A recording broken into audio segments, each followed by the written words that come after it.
Hi everyone, welcome to the video. In this one we're taking a look at the new version of RetroBat, that's RetroBat version 6. Just to note though, it's not out yet, it's still out in beta.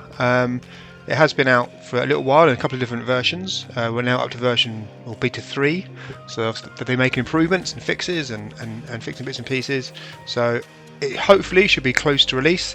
But yeah, just want to give a bit of a sneak peek for those that aren't aware of it or are aware it's coming, and I guess have a look at what's new and what to expect. So yeah, like I say, the current stable version of RetroBat that you'll get to download if you go to the RetroBat website, retrobat.org. Go to the download section here, and you'll still see version 5. Like I say, 5.3 is the current public or stable release that people are running, and obviously nothing wrong with that. That's great. But in the background, they've been working on the beta version. So yeah, version 6 is coming, and like I say, they release a beta version to allow people to download if they want to test, play with, to see the new features, help troubleshoot, fix any issues. They've then done that, come back and release beta 2, and now they're on beta 3. So yeah, I was hoping to do this a little bit earlier than now, but I thought I'd get in there and share the information with you guys. So like I say, on the standard website you've got 5.3. so the way you find out about the releases, if you go to the forum link here, which I already had open, but I've opened again. So very good. Again, this is a good source for troubleshooting if you've got any issues. But you'll see at the very top of the forum is RetroBat releases, and then if you click here, what they do, they post each time there's a version updated, so you can see all the previous versions have been posted. 5.3 was nearly halfway through 2023, and then you can see a beta 1 for version 6 came out sort of October, at the beginning of October, and then the end of October they had beta 2, and then roughly a week ago, maybe a bit more, they've released beta 3. And reading on forums and other bits and pieces, they were hoping to release version 6 sometime in January, I think, but now they've done with another beta, so obviously still a few bugs and a few things to test, which is good. You want them to release a nice stable version when it comes out, so not complaining about that. So basically, yeah, you get the information here, also the notification that it comes out. When you read this post, a little bit of information. Well, I say a lot of information about all the different stuff that's changed, and obviously a link to download it. But we'll have a quick look on this first. Not going to go through the whole lot because obviously there's quite a lot on here, but it mentions new emulators and cores that they've added. So obviously an emulator is a standalone emulator, if you like, whereas a core is effectively an emulator within RetroArch. So a lot of the systems you'll find behind RetroBat and many other emulation front ends use RetroArch in the background to do the emulation, because it's basically a Swiss Army knife. It's a front end in itself, I guess, RetroArch, with multiple cores, which are the emulators for multiple systems. But obviously you have the options as well, certainly within RetroBat, to have the standalone version, the kind of standalone version of the emulator, or the core version. And in general, the standalone version is normally more up to date, more recent, because it takes some time for the RetroArch guys to take the latest version of an emulator and convert it and put it into a core format and release it into RetroArch. So generally the standalone version is the most recent up-to-date version. But anyway, going through here, you can see a whole bunch of different emulators they've added. So these aren't necessarily all brand new systems in RetroBat. So for example, Flycast have been added for Dreamcast, Naomi and Atomus Wave. Obviously these were already in RetroBat, they're not new, but you've now got another option of another emulator to run it. Before that, I think Flycast would have been obviously probably the core within RetroArch, so I don't know whether they've now added, I'm not quite sure which round it is, whether they've now added the Flycast core for RetroArch, or they've added the Flycast standalone emulator. But anyway, so yeah, there's a whole bunch of different emulators that you can see they've added here. You can have a look through this yourself. Some other notes about various core systems that have been updated. See, RetroArch is now updated to 1.6, which is I think time of making this, that is the current version. A whole bunch of the standalone emulators have been updated to the latest versions. So the Vita emulator, the PS3 emulator, PSP, PlayStation 2, Dolphin for the GameCube and Wii, and Dolphin Triforce is the arcade games based on GameCube hardware. So yeah, a whole bunch of updates, some fixes for guns, for things like the Cinder light gun, etc. There's some more features and some better detection and that kind of stuff for guns, which is good. Guns are getting quite popular these days. And a whole bunch of extra features. So the mega bezels. The bezels is obviously the thing when you're running a game in 4x3 mode and you've got a widescreen monitor. You have a gap down the side, but you have a bezel, which actually in the background. See, it's gone into screensaver because I've not touched it. This is the bezel down each side. So you have bezels per systems, and obviously they've updated them and added some more. But yeah, a whole bunch of either added features or updates or things have been fixed. Many fixes in the interface, and then one thing I will come on to is the interface. Obviously, it's still it looks fairly similar. It's emulation station that's using as the front end, but certainly from my first experience, it feels a lot more responsive, a lot quicker, a lot snappier, and some nice new effects and capabilities in it. So we'll come on to that. But so yeah, a whole bunch of fixes, some boring dev stuff, but yeah, all interesting. So yeah, feel free to read through that if you want to. If you're looking for a specific system or specific emulator, you can see what's been added or not. But yeah, if you want to give it a try, oh, too far. Basically, got a link here to their GitHub page, which I've got open here. So for those who don't know, GitHub is basically it's like a code repository. So it's, anyone can create an account on here, and if you're developing a bit of software or an application, this is where basically you can create the code for it, you can store it, and then you can do things like version control, and you can report bugs, fix bugs, and kind of work on a bit of code. And then so you basically take a bit of code out, work on it, and put it back in, and updates the version. So it's basically about tracking the code, and a lot of people use this to make this available for the public, for people to download versions. So no different for RetroBat. They've got this page here for RetroBat version 3, some information about it, and basically refer to their wiki for more information. But yeah, if you want to download it, you just click on the Win64 exe here and download it, which I've already done. Let's see, actually, the update was 2 weeks ago, so a little more than a week, than I said. So 2 weeks ago it came out. So yeah, when you do the install, you download this, which we can do in a second.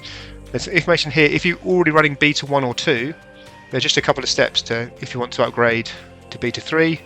Basically download these 2 files, put them in a certain location, then within RetroBat use the standard update menu, make sure the update type is set to beta, and then update through RetroBat itself. So covers you in both scenarios. So anyway, I've got it downloaded, we can install it and have a quick look, but I've got a version running here which is obviously pre-populated with games, etc. So this is the standard theme that comes with it, as you're probably aware. I think it's just carbon. So this already you can see has been updated. It's a lot more graphics, and you can actually see there's more effects now, like the blur effect, that transparency effect. Sorry, on the bar here looks quite nice.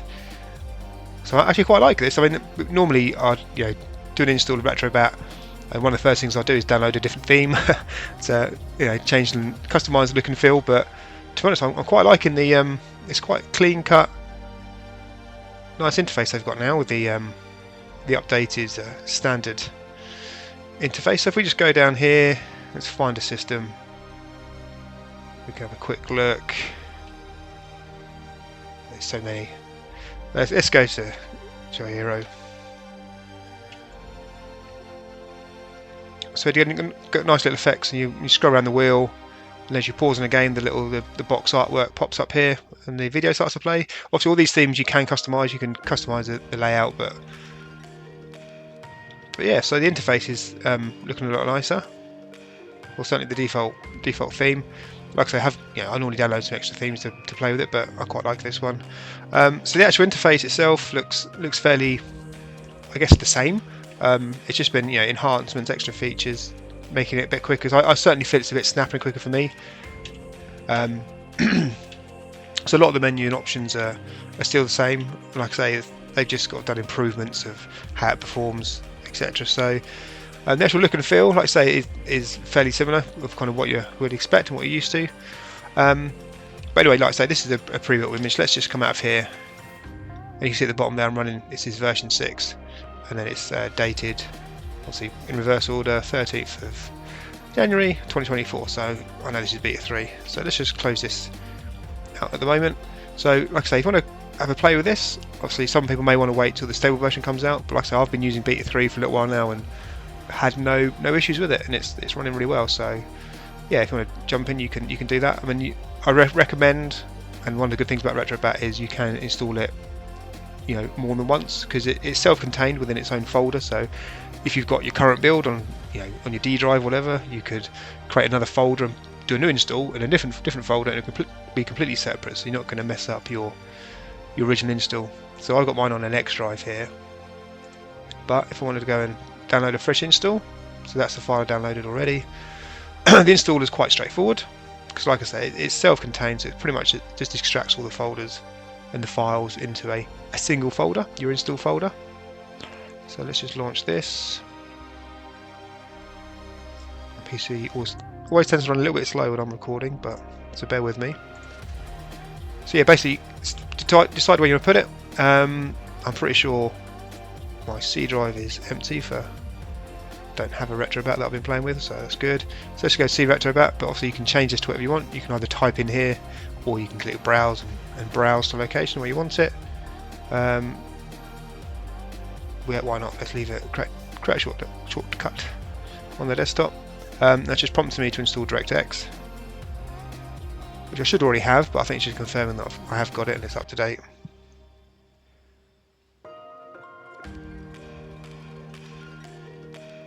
Actually, other thing to mention, I guess, if you haven't used RetroBat before, if you check their website on the download bits here, there are some dependencies.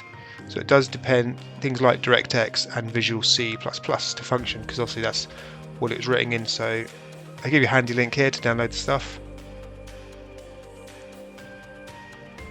Well, that links to old RetroBat obsolete, which is interesting. So maybe, oh, there you go, they've moved it. That's handy.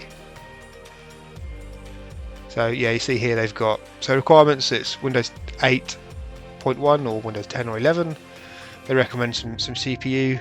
Well, see, that kind of depends on whether you have a simple theme or a more advanced theme, and what systems you're going to emulate, more importantly. If you could do some of the very old systems that obviously don't do much power, you can probably reuse an older PC, and then also things around sort of the recommendation for graphic cards, etc. And these are dependencies I mentioned, the C++ redistributable packages. So basically when you write an application in a certain code, you need Windows to understand and read that code, so you need these. And DirectX is obviously the graphics and audio drivers from Microsoft. And then also they highly recommend an X input compatible controller, like an Xbox controller or a PlayStation controller, for example.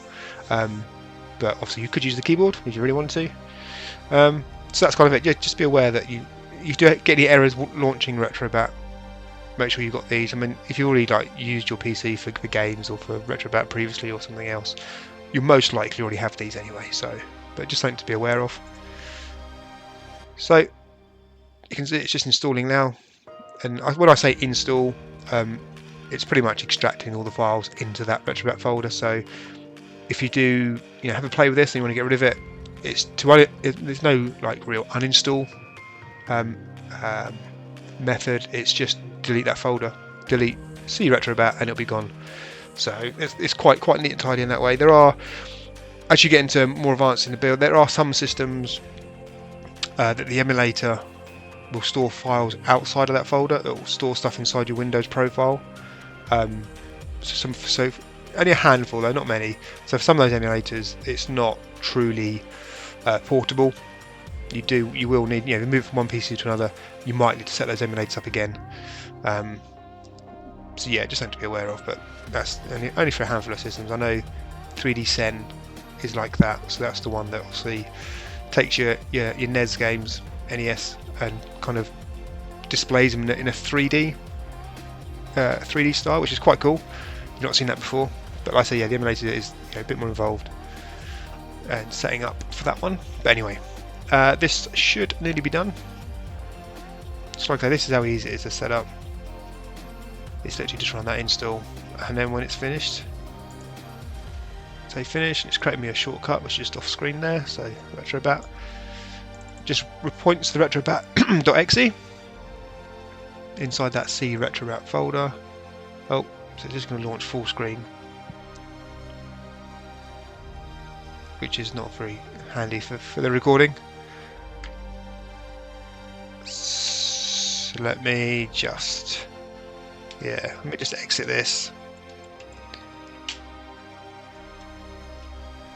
And just for recording purposes, I want to put it into a window. You probably don't. You probably want it full screen. That's fine. But if you do want to run it in window, you've got two options.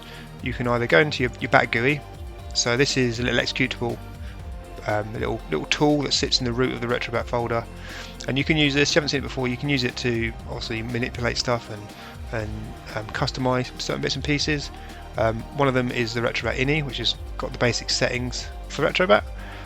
So I can untick full screen. And then I can say, okay, when you're not full screen, run in a window this size. So I'm going to leave it at that for now. And then you can do things like whether you want to play an intro video and that kind of stuff, or a random one from a folder. And when you're done, you can click save. You can click, run as well. But I'm just going to save that for now and close. So we just close it. There's no close button. You just exit out. Or if you're a bit more advanced, you can go straight into the RetroBat INI file, which is basically what the Bat GUI manipulates, and you'll see down here you've got all the same settings, and full screen is now set to 0, whereas previously it would have been set to 1. And then towards the bottom here is that window size, so how big to display when you start in window mode. So we'll leave that as 0 and save. Now this time I can either do a shortcut or I can just run the exe. We should start in a window, he says, but it didn't. Oh, there you go. The intro video obviously starts full screen. The emulation station itself starts in a window, and you probably can't hear it, but it's playing really loud background music. So let's just.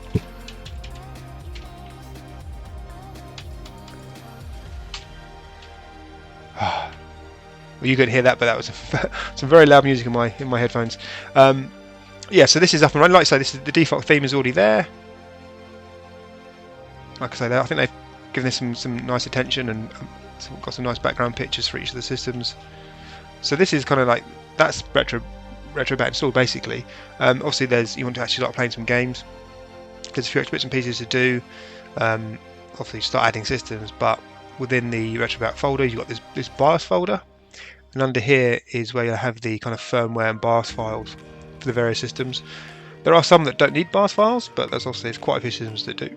And there's a couple of ones that are included, sort of like freeware, I guess, type ones that are included in here. But generally, you need to download firmware or BIOS pack for RetroBat.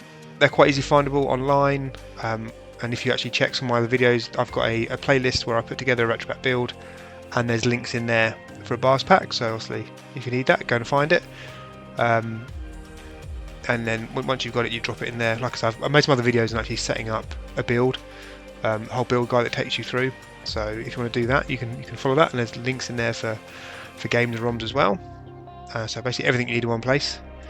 But yeah, once you've got those in there, you're good to go. And then to actually add games, again, I don't want to go too much into this because I've covered it in other videos, but you got your ROMs folder, and by default it creates a folder for every single system that RetroBat supports.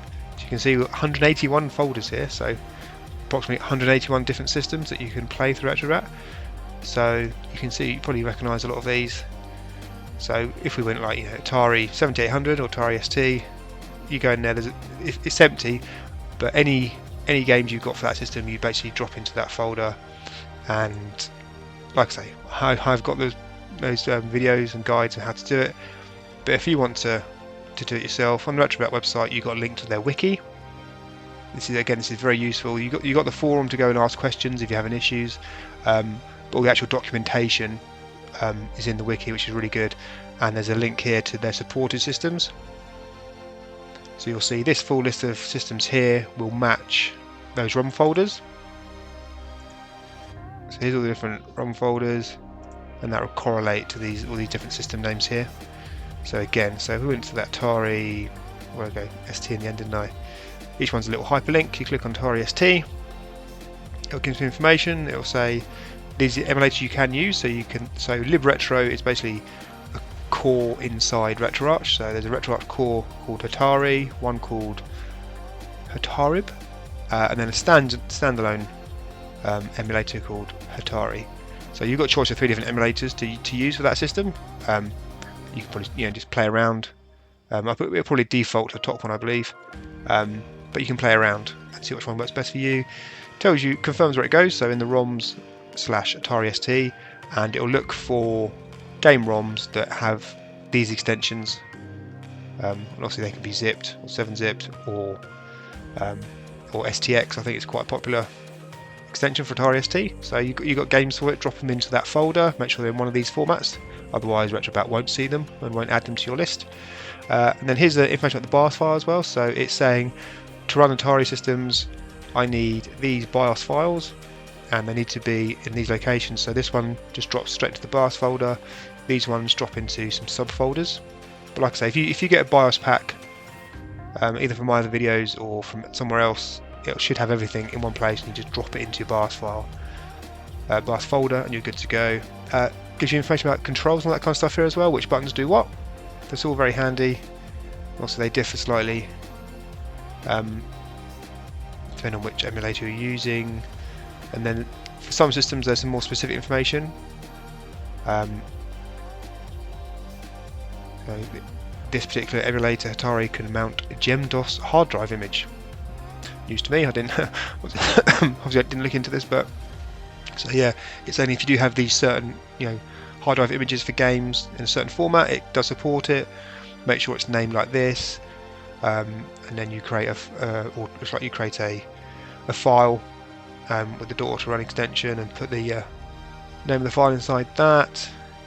She'll end up with the folder with the game in, and then you'll end up with a text file called name of the game .autorun with that inside it, and then it will run. So yeah, so the wiki is very, very useful for if you want to go ahead and add your own systems and you do everything yourself. This is a key source of information of how to add each system. But like I say, you can scroll down the list, or once you got to the bottom, you got the option just to skip along to the next system. And again, same format. Tells you which emulator it uses. So Jinx is a standalone emulator with the MAME core within inside RetroArch, or the standalone version of MAME 64. Again, I'm looking for .bin, .tap, or .zip, and they're going to be in the camp links folder. A different, obviously that system has different models, so it tells you which models it'll emulate. Soft list is a refers to a ROM set that MAME supplies. They have the idea of soft lists for sort of computers and console type systems, and all the arcade systems in a separate ROM set for MAME, and it supports cassettes and floppies. And again, more information about the BIOS files that it's going to look for and in what folder they should be in. Just note this one's slightly different, and that some of these ones for the Jinx emulator need to be in the emulators folder, not the BIOS folder. So it's useful information. And then again, some more detailed information about the BIOS files and how they should look and what content they should have. So like I say, you go through all the systems, you get all this kind of information, so it should be pretty much everything you need as well. And then obviously there's other bits and pieces down here, but yeah, how to add a game, how to run a game, adding the BIOS files, like I said, dropping everything into that BIOS folder, how to navigate around, gives you all the different key mappings depending on what you're using with keyboard or a controller.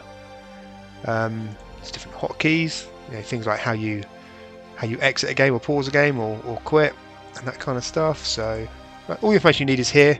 It's just a case of knowing where to look. But like I say, the wiki's quite nicely laid out and it's quite easy to find. So yeah, definitely have a look at that. And like I say, so this is beta 6, version 6 beta 3. Hopefully the final stable is coming out soon. But like I say, this for me, I haven't had any issues. It's working really well. So yeah, feel free to check it out. All the information's here. All these links, these web pages that we've looked at, I'll leave in the description. And like I say, I've got the build guide set of videos, which are based on 5.3, but you can apply exactly the same to into version 6, and there is coming a version 6 build.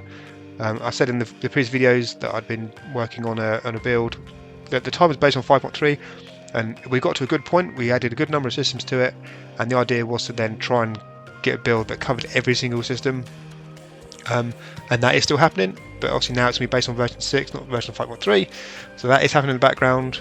But things have changed slightly, but obviously I'll announce that later when we're ready. It's going to be quite exciting. It's going to be, like I say, big build covering every single system that's now in version 6. So there's a few extra systems to add.